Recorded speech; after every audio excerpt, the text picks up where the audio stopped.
ರಾಮಕ್ಷತ್ರಿಯ ಸೇವಾ ಸಂಘ ಮಂಗಳೂರು ವತಿಯಿಂದ ಅಭಿನಂದನಾ ಸಮಾರಂಭ ಕಾರ್ಯಕ್ರಮವನ್ನು ಸೆಪ್ಟೆಂಬರ್ 28ರಂದು ಆದಿತ್ಯವಾರ ಬೆಳಗ್ಗೆ 10 ಗಂಟೆಗೆ ಮೋರ್ಗಸ್ ಗೇಟ್ನ ಪಾಲಿಮಾರ್ ಗಾರ್ಡನ್ ಸಭಾಂಗಣದಲ್ಲಿ ಹಮ್ಮಿಕೊಳ್ಳಲಾಗಿದೆ ಎಂದು ಮಾಜಿ ಸಚಿವ ಕೃಷ್ಣ ಜೆ ಪಾಲಿಮಾರ್ ತಿಳಿಸಿದರು. ಪ್ರೆಸ್ ಕ್ಲಬ್ನಲ್ಲಿ ಸುದ್ದಿಗೋಷ್ಠಿ ನಡೆಸಿ ಮಾತನಾಡಿದ ಅವರು 75 ವರ್ಷಗಳ ಪರಂಪರೆಯ ಈ ಸಂಘವು ಸಮಾಜಮುಖಿ ಚಟುವಟಿಕೆಗಳ ಮೂಲಕ ವೈದ್ಯಕೀಯ ಸಹಾಯ, ವಿದ್ಯಾದಾನ, ರಕ್ತದಾನ, ಪ್ರತಿಭಾ ಪುರಸ್ಕಾರ ಮತ್ತು ಧಾರ್ಮಿಕ ಸಾಂಸ್ಕೃತಿಕ ಕಾರ್ಯಕ್ರಮಗಳನ್ನು ನಿರಂತರವಾಗಿ ನಡೆಸಿಕೊಂಡು ಬಂದಿರುತ್ತದೆ ಎಂದು ಹೇಳಿದರು. ಈ ಬಾರಿ ಸಮಾಜ ಮತ್ತು ಇತರ ಕ್ಷೇತ್ರಗಳಲ್ಲಿ ಸಾಧನೆ ಮಾಡಿದ ಗಣ್ಯರನ್ನು ಗೌರವಿಸುವ ಉದ್ದೇಶದಿಂದ ಹಲವು ಸಾಧಕರಿಗೆ ಸನ್ಮಾನ ಕಾರ್ಯಕ್ರಮವನ್ನು ಹಮ್ಮಿಕೊಳ್ಳಲಾಗಿತ್ತು. ಹಲವು ಗಣ್ಯರು ಮುಖ್ಯ ಅತಿಥಿ ಭಾಗವಹಿಸಲಿದ್ದಾರೆ ಎಂದರು. ಸಮಾರಂಭದಲ್ಲಿ ಶ್ರೀ ಕುಕ್ಕೆ ಸುಬ್ರಹ್ಮಣ್ಯ ಮಠದ ಶ್ರೀ ಶ್ರೀ ಶ್ರೀ ವಿದ್ಯಾಪ್ರಸನ್ನ ತೀರ್ಥ ಸ್ವಾಮೀಜಿ ದಿವ್ಯ ಉಪಸ್ಥಿತಿ ನೀಡಿ ಆಶೀರ್ವಚನ ನೀಡಲಿದ್ದಾರೆ. ಮುಖ್ಯ ಅತಿಥಿಗಳಾಗಿ ಸಂಸದ ಕ್ಯಾಪ್ಟನ್ ಬ್ರಿಜೇಶ್ ಚೌಟ್, ನಿಟ್ಟೆ ವಿಶ್ವವಿದ್ಯಾಲಯದ ಸಹಕುಲಾಧಿಪತಿ ಡಾಕ್ಟರ್ ಶಾಂತಾರಾಮ್ ಶೆಟ್ಟಿ, ಶಾಸಕರು ಡಿ ವೇದವ್ಯಾಸ ಕಾಮತ್ ಮತ್ತು ಉಮಾನಾಥ್ ಎ ಕೋಟ್ಯಾನ್ ಪಾಲ್ಗೊಳ್ಳಲಿದ್ದಾರೆ ಎಂದರು. ವಿಶೇಷ ಆಕರ್ಷಣೆಯಾಗಿ ಬೆಳಗ್ಗೆ 9 ರಿಂದ 10ರವರೆಗೆ ಯಕ್ಷ ದಿಗ್ಗಜರಿಂದ ಯಕ್ಷ ತೇಲಿಕೆ ಹಾಸ್ಯ ರಸಧಾರೆ ಇರಲಿದೆ.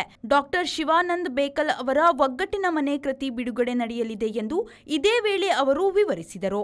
ಸುದ್ದಿಗೋಷ್ಠಿಯಲ್ಲಿ ಸಂಘದ ಗೌರವಾಧ್ಯಕ್ಷ ರವೀಂದ್ರ ಕೆ, ಅಧ್ಯಕ್ಷ ಮುರುಳಿ, ಕಾರ್ಯದರ್ಶಿ ರವೀಂದ್ರ, ಕೋಶಾಧಿಕಾರಿ ದಿನೇಶ್ ಕುಮಾರ್ ಬೇಕಲ್ ಉಪಸ್ಥಿತರಿದ್ದರು.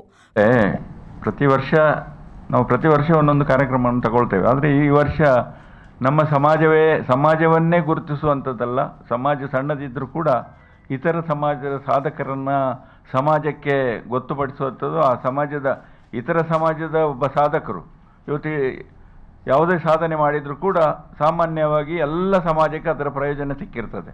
ಅದರಿಂದಾಗಿ ನಾವು ಅಂಥವರನ್ನು ಗುರುತಿಸಿ ಸನ್ಮಾನಿಸುವಂಥದ್ದು ನಮ್ಮೆಲ್ಲರ ಕರ್ತವ್ಯ ಅಂತ ಹೇಳುವ ನಿಟ್ಟಿನಲ್ಲಿ ಈ ವರ್ಷ ಇಂಥ ಕಾರ್ಯಕ್ರಮವನ್ನು ತಗೊಳ್ತೇವೆ. ಪ್ರತಿ ವರ್ಷ ಕೂಡ ಇತರ ಸಮಾಜದ ಸಾಧಕರನ್ನು ಕೂಡ ನಾವು ಒಟ್ಟಿಗೆ ಒಂದೇ ದಾರಿಯಲ್ಲಿ ಕೊಂಡೋಗಿ ಹಿಂದುಳಿದ ವರ್ಗವನ್ನು ಪ್ರೋತ್ಸಾಹಿಸುವಂಥದ್ದು ನಮ್ಮೆಲ್ಲರ ಕರ್ತವ್ಯ ಅಂತ ಹೇಳುವಂಥ ಭಾವನೆಯಿಂದ ಇಂಥ ಕೆಲಸವನ್ನು ನಾವು ಮಾಡ್ತಾ ಇದ್ದೇವೆ. ಪ್ರತಿ ವರ್ಷ ಮಾಡಲಿಕ್ಕೆ ಪ್ರಯತ್ನ ಮಾಡ್ತೇವೆ ನಾವು. ನಾನು ಭಾಳ ಸಮಯದ ನಂತರ ನಿಮ್ಮ ಮುಂದೆ ಬಂದು ನಿಮ್ಮನ್ನು ಆಹ್ವಾನಿಸ್ತಿದ್ದೇನೆ. ಈ ಕಾರ್ಯಕ್ರಮಕ್ಕೆ ನೀವೆಲ್ಲರೂ ಸೇರಿ ನಮ್ಮ ಸಣ್ಣ ಸಮಾಜಕ್ಕೆ ಸಹಕರಿಸಬೇಕು ಅಂತ ಹೇಳುವಂಥದ್ದನ್ನು ಮನವಿಯನ್ನು ಕೂಡ ನಾನು ಈ ಮೂಲಕ ಮಾಡ್ತಾ ಇದ್ದೇನೆ. ಬೆಳಗಿನಿಂದ ನಾವು ಪ್ರಾರ್ಥನೆಯಿಂದ ಆರಂಭಗೊಳ್ತಿದ್ದೇವೆ ಮತ್ತು ಪ್ರಾಸ್ತಾವಿಕ ಸಮಾರಂಭದ ಉದ್ಘಾಟನೆ, ಸನ್ಮಾನಿತರ ಅನಿಸಿಕೆ, ಅತಿಥಿಗಳ ಭಾಷಣ, ಕೃತಿ ಬಿಡುಗಡೆ, ಅಧ್ಯಕ್ಷ ಭಾಷಣ, ಧನ್ಯವಾದ, ಇದಿಷ್ಟು ಕಾರ್ಯಕ್ರಮಗಳು. ಇದರ ನಡುವೆ ಬೆಳಿಗ್ಗೆ 9 ಗಂಟೆಯಿಂದ 10 ಗಂಟೆವರೆಗೆ ಯಕ್ಷ ತಿಲಿಕೆ ಎಂಬ ಯಕ್ಷ ದಿಗ್ಗಜರಿಂದ ಹಾಸ್ಯದ ರಸಧಾರಿ ಒಂದು ಕಾರ್ಯಕ್ರಮ.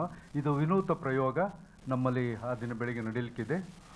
ಅದೇ ದಿನ ಬೆಳಿಗ್ಗೆ ಕುಕ್ಕೆ ಶ್ರೀ ಸುಬ್ರಹ್ಮಣ್ಯ ಸ್ವಾಮಿಗಳ ಆಗಮನ, ಅವರನ್ನು ಪೂರ್ಣಕುಂಭ ಸ್ವಾಗತದೊಂದಿಗೆ ಅವರನ್ನು ನಾವು ಬರಮಾಡಿಕೊಳ್ಳಲಿದ್ದೇವೆ. ತಾವೆಲ್ಲರೂ ಹೆಚ್ಚಿನ ಸಂಖ್ಯೆಯಲ್ಲಿ ಈ ಒಂದು ಕಾರ್ಯಕ್ರಮಕ್ಕೆ ಭಾಗವಹಿಸಬೇಕು ಮತ್ತು ಹೆಚ್ಚಿನ ಪಬ್ಲಿಸಿಟಿ ಕೊಡಬೇಕು ಅಂತ ತಮ್ಮಲ್ಲಿ ಈ ಮೂಲಕ ನಾನು ನಿಮ್ಮಲ್ಲಿ ವಿನಂತಿ ಮಾಡಿಕೊಳ್ತಿದ್ದೇನೆ. ಮಂಜುನಾಥ್ ಪ್ರಸಾದ್, ವಿ4 ನ್ಯೂಸ್, ಮಂಗಳೂರು.